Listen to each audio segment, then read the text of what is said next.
يعني ما في واحد بسوريا هلا ما مبسوط لانه كمشوه لامجد يوسف، كل العالم مبسوطه تمام. بس في هلا في قسمين من العالم، في عالم بس مبسوطه وعامله هيك، وفي عالم مبسوطه بس عم تتذكر هيك مناظر. في المنطقة الشرقية عموما كان قرار معظم المسؤولين بوضع هؤلاء الأسرى من الطائفة العلوية وأن يوضعوا بأقفاص بالمئات داخل مدن وبلدات المنطقة الشرقية. انتم هيك بتعملوا كل ما صار شيء بتذكرونا بالماضي. طيب ها يلا انا عبالي هلا اخربها للفرحه تبعتكم. يلا كمان هدول لازم شو بتقولوا انه ليك انتم مثل الحبيبه التوكسيك ها بدكم يانا ننبسط معكم ونزعل معكم وهي ما بصير نحن نعبر عن راينا ما ولا هلا.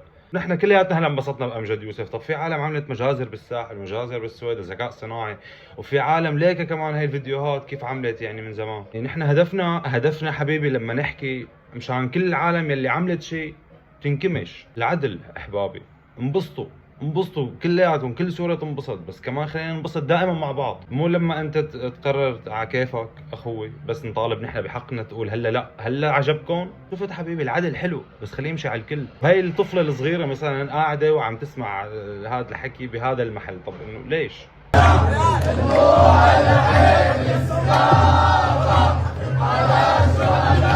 بفهمها هي حرام. الله يحميك يا حبيبي والله يحقق العدل بكل سوريا ان شاء الله. يعني جديد يعني يتربى من القديم.